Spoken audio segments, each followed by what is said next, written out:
Friends, YouTube में आपका स्वागत है। फ्रेंड्स, मैं आज फिर नियामक ज्यामिति के वीडियो 15 में यानी पार्ट 15 में हम लोग अगला एक्सरसाइज 1B के लिए कुछ फॉर्मूला देखेंगे। ठीक है, इसके पहले हम लोग दूरी सूत्र पर आधारित एक्सरसाइज 1A देख चुके थे और उस पर कुछ पूछा हुआ क्वेश्चन भी देख चुके थे।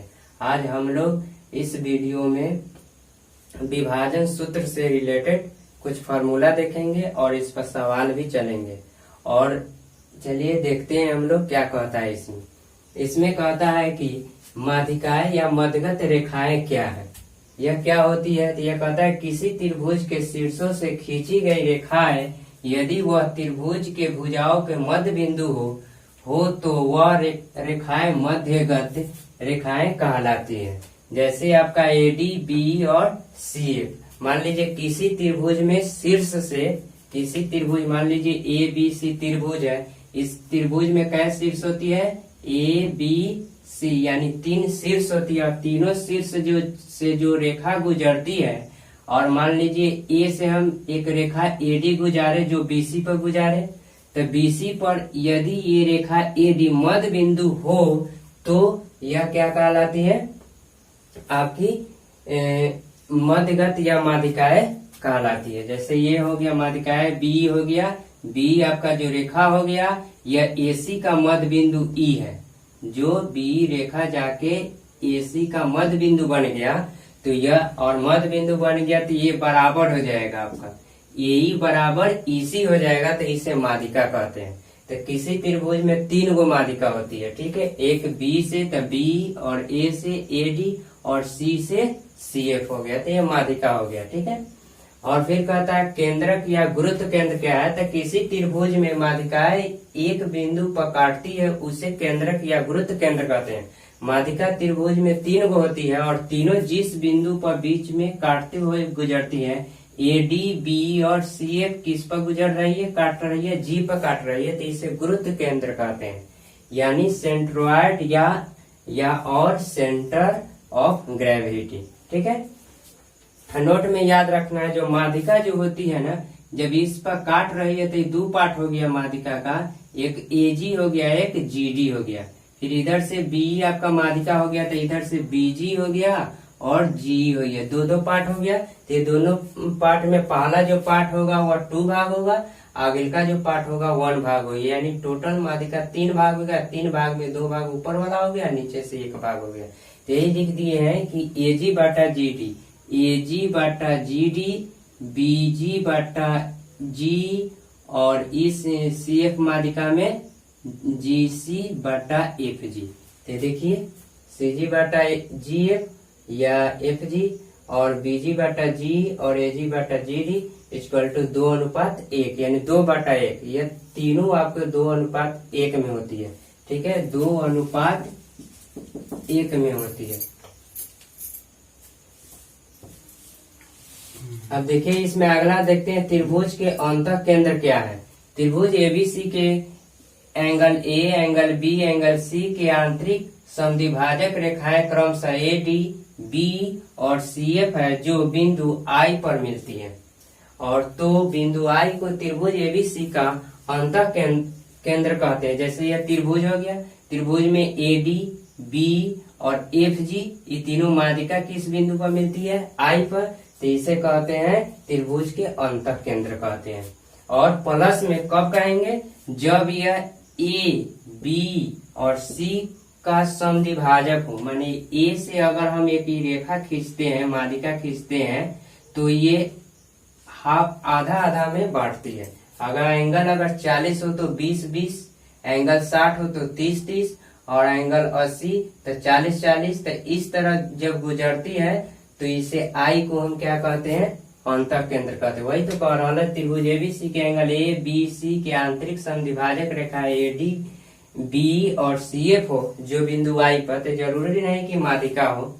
आपका AD, BE और CF जरूरी नहीं है कि माध्यिका हो। जब इससे गुजरते हैं, हाफ करते हुए गुजरती है, BE और AD और CF जो I पर मिलते हैं, तो त्रिभुज का अंतः केंद्र कहलाता है, I को कहेंगे। ठीक है, फिर त्रिभुज के अंतः त्रिज्या क्या है, इन रेडियस I से IM BC पर लंब डाला गया तो IM त्रिभुज ABC के अंतर त्रिज्या हो गया। मान लीजिए त्रिभुज ABC हो गया, त्रिभुज के अंदर में क्या हो गया, एक वृत्त हो गया जो त्रिभुज के तीनों शीर्ष से स्पर्श करते हुए जाती है, और यह बीच में सेंटर हो गया। सेंटर से ही BC पर IM क्या कर दिया, हम लंब डाल दिए, तो इसे ही क्या कहते हैं, त्रिभुज के अंतर त्रिज्या कहते हैं। जब लंब डाला जाता है तो IM तो लंब हो गया, तो इसे ही क्या कहते हैं, त्रिभुज के अंतर त्रिज्या कहते हैं। अगला त्रिभुज के अंतर वृत्त यानी इन सर्किल I को केंद्र मानकर, अब I है, मान लीजिए I से अगर हम इसको सर्कल कर दिए, वृत्त खींच दिए, तो IM त्रिज्या लेकर एक वृत्त खींचते हैं जो BC CA और AB को क्रमशः MNP पर स्पर्श करता है, तो इस वृत्त को त्रिभुज का अंतर वृत्त कहते हैं। मान लीजिए त्रिभुज हो गया, तो त्रिभुज हो गया, तो इसमें तो हम क्या किए हैं कि I से यहाँ से लंब डाल दिए हैं, IM, ये हो गया आपका अंतर त्रिज्या हो गया, ठीक है। और इसी से अगर हम इसको वृत्त खींच दिए, IM त्रिज्या लेकर हम वृत्त खींच दिए, तो यही हो गया त्रिभुज के अंतर वृत्त हो गया। क्या हो गया, त्रिभुज के अंदर में वृत्त है ना, त्रिभुज के अंदर में वृत्त है, इसलिए अंतर वृत्त हो गया, ठीक है, यही हो गया।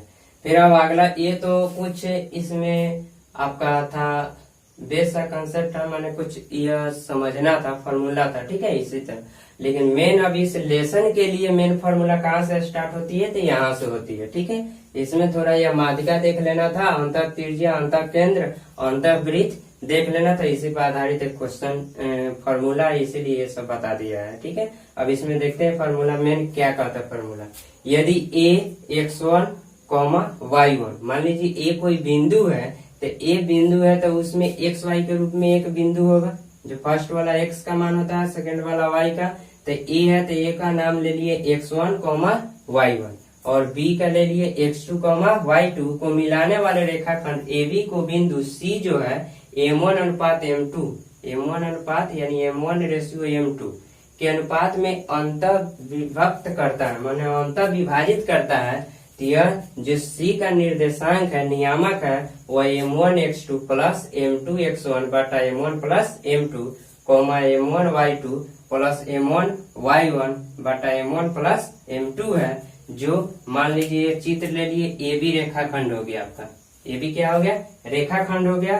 तो AB रेखाखंड है, तो इस पर कोई बिंदु मान लेते हैं हम C लेते हैं, तो मान लीजिए AB रेखाखंड अगर 5 होगा, इस पर बिंदु अगर यहाँ पे हम C लेते हैं, तो ये 2 भाग होगा, ये 3 भाग हो सकता है, या ये 3 भाग हो सकता है, ये 2 भाग, तो ये पूरा 5 भाग है, और C उसको 2 पार्ट में बांट देने वाला, 2 भाग, 3 भाग, 4 भाग, 1 भाग, ऐसे करके जब बांट देती है, तो यही विभाजन सूत्र कहलाता है, यही क्या कहलाता है, सेक्शन फॉर्मूला कहलाता है। तो इसका जो ये C बिंदु जो बांट दे रहा है, इसका निर्देशांक क्या था, तो इसका भी निर्देशांक तो x, y होगा, तो यही आपको निकालना है। तो यह फॉर्मूला कहाँ से आएगा, फॉर्मूला कहाँ से आएगा, इसका फॉर्मूला यही लगाएंगे, M1x2 प्लस M2x1 बटा M1 plus M2, M1y2 plus M1y1 बटा M1 प्लस M2, यही सेक्शन फॉर्मूला होता है। इसी पर आधारित सवाल देखेंगे, इस पर क्वेश्चन भी पूछता है, तो ये आप लोग समझ गए होंगे। फिर अगला देखते हैं, यदि M1 M2 हो गया जो बांट रहा है, समान अनुपात में नहीं है, अगर 3 भाग है तो 2 1 हो जाएगा, 1 2 हो जाएगा, अगर 4 भाग है तो 3 1 और 3 1 हो सकता है, ये 3 होगा तो ये 1, ये 1 होगा तो ये 3 हो जाएगा, तो ये हो गया विभाजन सूत्र। यदि अगर दोनों, अगर ये पूरा 4 है AB रेखाखंड, अगर इसको 2 भाग में अगर बांट दे, तो 2 भाग यानी बराबर हो गया, अगर ये 2 भाग हो तो 1 भाग हो जाए तो उसे मध्य बिंदु कहेंगे, तब C क्या आ जाएगा, मध्य बिंदु जो यहाँ पे है। यदि A x1, y1 और B x2, y2 को मिलाने वाले रेखाखंड का मध्य बिंदु अगर C हो जाए, बीचों बीच अगर बांट देता है, तो मध्य बिंदु अगर C हो जाएगा तो M1 M2 की जरूरत नहीं, क्योंकि बराबर हो गया तो कैंसिल हो जाएगा। ये फॉर्मूला प्रूफ करके विभाजन सूत्र और ये मध्य बिंदु और केंद्र केंद्र ये सब बताया जाएगा। तो वहां पर देखिए कैसे आपका M1 M2 मध्य बिंदु में गायब हो जाएगा, कैंसिल। तो इसका सीधे हो जाएगा x1 प्लस x2 बटा 2, y1 प्लस y2 बटा 2। M1 M2 लेने की जरूरत नहीं मध्य बिंदु में, लेकिन यहाँ तो मध्य बिंदु नहीं है, यहाँ इक्वल नहीं है, इसलिए विभाजन सूत्र यहाँ पे m1 m2 रखेंगे, लेकिन यहाँ मध्य बिंदु में c का हो जाएगा m1 हटा देंगे क्योंकि कैंसिल हो जाता है, कॉमन लेंगे तो ठीक है। तो सिंपल सी हो गया x1 प्लस x2 बटा 2 और y1 प्लस y2 बटा 2 हो गया। अब अगला फिर देखते हैं, यदि त्रिभुज ABC के शीर्ष के, अब त्रिभुज आ गया तो त्रिभुज के में कै गो शीर्ष होती है, 3 गो, तो 3 ABC हो गया। इसका निर्देशांक x1 y1, B का आएंगे तो x2 y2 और C का आएंगे तो x3 y, क्योंकि 3 गो निर्देशांक है, तीनों का नाम x, y तो नहीं दे सकते, उसका नंबरिंग कर देंगे x1 y1, x2 y2 और x3 y3। तो इसका केंद्र का निर्देशांक पूछेगा तो तीनों x वाला को जोड़ देंगे, यानी देखिए हो तो त्रिभुज एबीसी के केंद्र का नियामक O बराबर x1 plus x2 plus x3 बटा 3 y1 plus y2 plus y3 बटा 3। तो यह केंद्र का आपका निर्देशांक हो गया, ठीक है। फिर इसके अगला कुछ एक और फॉर्मूला है, उसको हम लोग देख लेते हैं।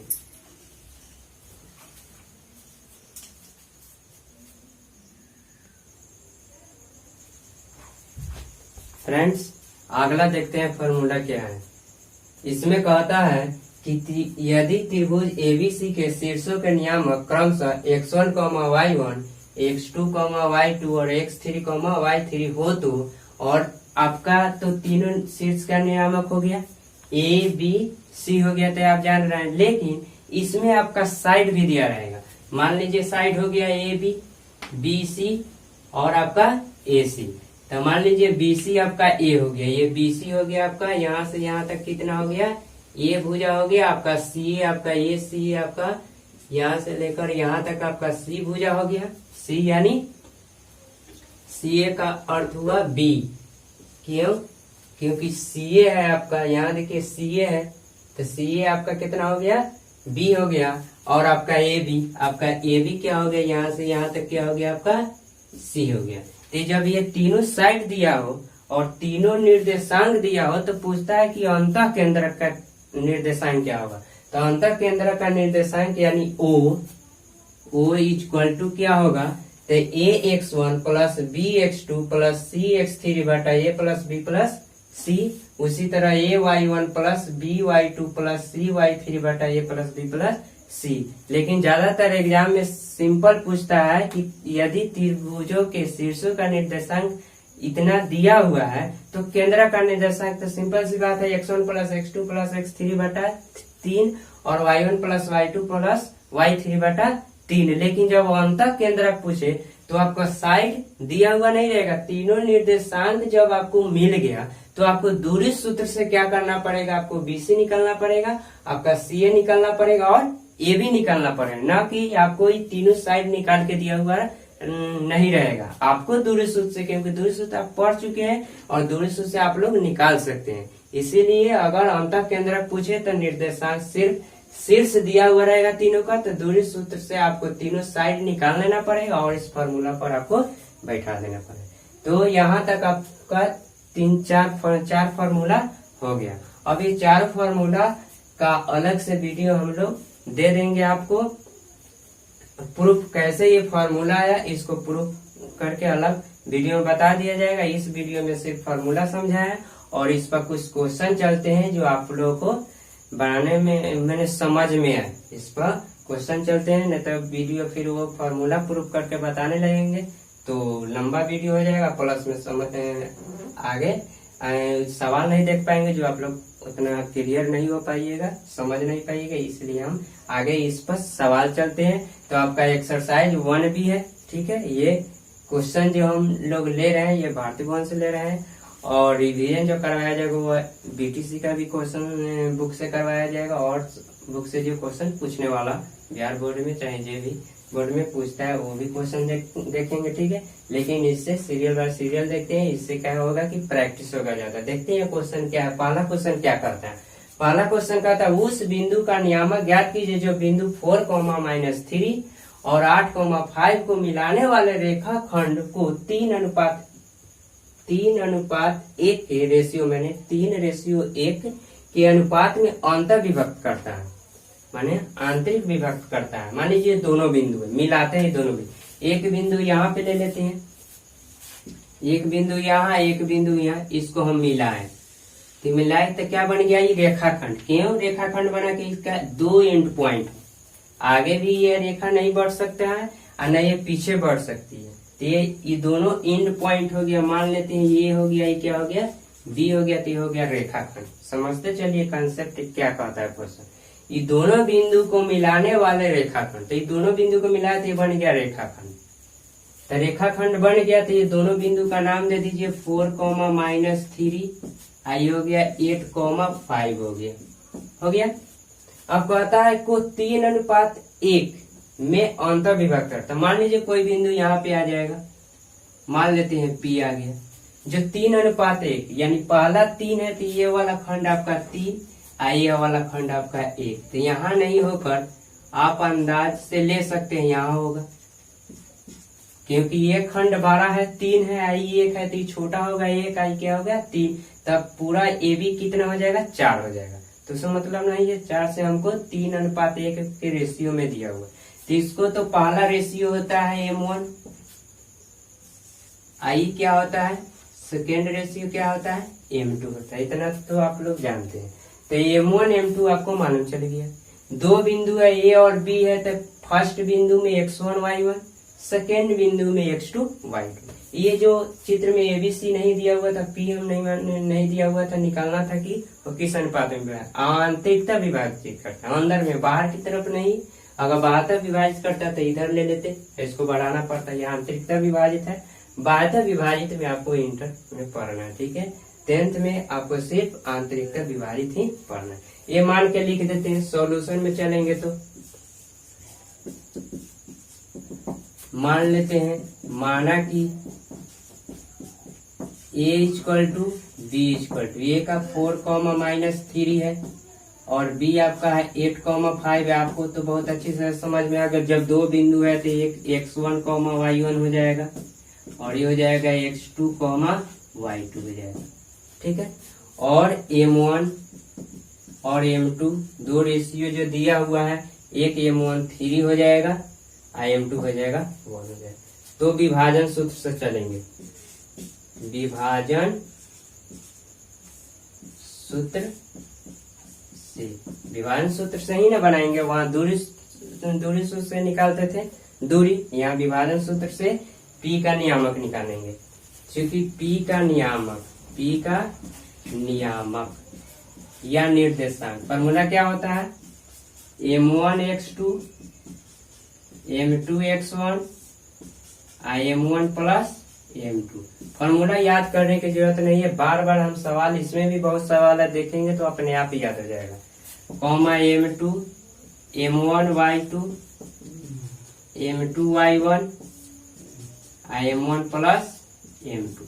अब इसमें मान डालते हैं। देखिए M1 क्या है 3 है, आगुनी M1 x2 है, इसके बीच में क्या है इंटू का चिन्ह होता है, याद रखिएगा। इसके बीच में तक प्लस माइनस नहीं है तो ये इंटू का चिन्ह था। M1 3 x2 देखिए तो ये दो बिंदु है, तो दूसरी का बिंदु में पहला आपका x2 यहाँ पे है, देखिए तो 8 हो जाएगा, प्लस M2 आपका कितना है 1 है, x1 कितना है आपको पहले का बिंदु में पहला x का मान होता है, तो x1 हो जाएगा कितना है 4 हो जाएगा।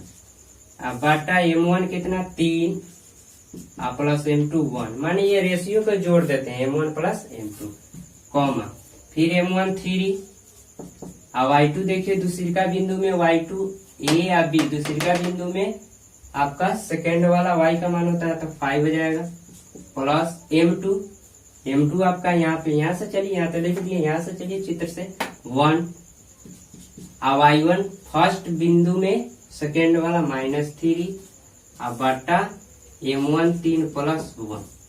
अब इसको सॉल्व कीजिए, ये दोनों को गुना करेंगे, मल्टीप्लाई तो 8 3 24 हो जाएगा, प्लस है तो प्लस, ये दोनों में माइनस नहीं है तो 4 एकम 4 यानी 4 1 जा 4, अब आई 3 या 1 4 हो जाएगा।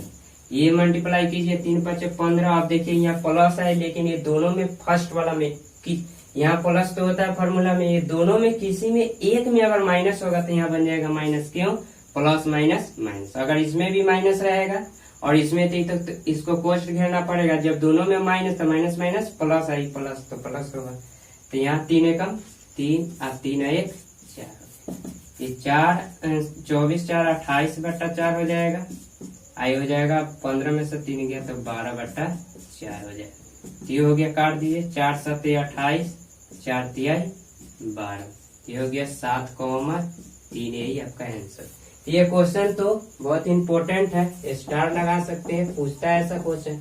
एक बात ये भी ध्यान देना, ये ऑब्जेक्टिव में भी क्वेश्चन बन सकता है। क्यों कुछ नहीं है, ऑब्जेक्टिव में होगा तो सिंपल सी बात है, ये दिमाग में रखेंगे और यहाँ एक चित्र बना के या इसको रफ में कर लेंगे, या यहाँ मान डालेंगे या इसको आप दिमाग में कर लेंगे। 8 3 24 और 4 एकम 4 28, 28/4 होगा। 4 7 28 हो गया। 5 3 15, माइनस में 3 एकम 3, तो 15 में से 3 जाएगा 12, और 12/3 4 होगा तो 4 3 12 होगा। इस तरह फिर अगला क्वेश्चन हम लोग देखते हैं।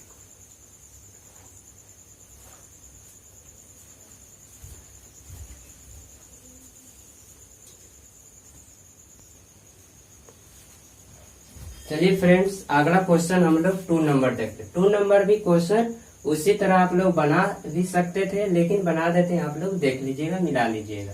लेकिन जब ये फर्स्ट क्वेश्चन जब समझ गए हैं तो वीडियो को पॉज कीजिए। सेकंड क्वेश्चन अगर लिख दिए, अगर बुक हो तो ठीक है, नहीं तो ये लिख लीजिए और इसको बनाइए। उसके बाद वीडियो को फिर प्ले करके आप लोग मिला सकते हैं। लेकिन चलिए हम बनाते हैं पहले। इसमें भी वही कहता है कि उस बिंदु का नियामक ज्ञात कीजिए या निर्देशांक ज्ञात कीजिए जो बिंदुओं -1,7 और 4,3 को मिलाने वाले रेखाखंड को 2:3 में बांटता है। यहाँ 2:3 में, यानी M1 2 M2 3 हो जाएगा। तो यहाँ देख लीजिए, यहाँ पे चित्र बना लीजिए, इसको क्या आसानी रहेगा। ये मान लीजिए A है, ये आपका क्या है B है। ये आपको मान लीजिए कोई बिंदु P ले लीजिए, जो किस, अब देखिएगा कहाँ लेंगे हम, बीचों बीच लेंगे कि 2 और 3 है। 2 3 है, यानी सेकेंड वाला थोड़ा छोटा होगा, ये वाला आपका क्या हो जाएगा 12 हो जाएगा। ये मान लीजिए P हो गया तो 2 भाग हो गया। ये कितना भाग, या यहाँ से लेकर यहाँ तक 2 भाग, और यहाँ से लेकर यहाँ तक कितना भाग गया 3 भाग। और दोनों का निर्देशांक लिख सकते हैं, -1,7 है। आइए आपका 4, कितना है -3 है आपका। ठीक है, यही निकालना है तो विभाजन सूत्र से चलेंगे। तो ये आप लोग लिख सकते हैं। तो आप तो उतना समझ ही गए, सीधे विभाजन सूत्र से, चूंकि विभाजन सूत्र से चलते हैं। विभाजन सूत्र से P का नियामक, अब आप लोग माना कि तो समझ गए हैं। माना कि माने दिया हुआ है, पहले तो लिख देते हैं जो दिया हुआ है। तो यहाँ ABC तो है नहीं, ये अभी नहीं दिया, दोनों निर्देशांक नाम नहीं दिया, तो मान लेंगे A का नियामक A, और A ये हो जाए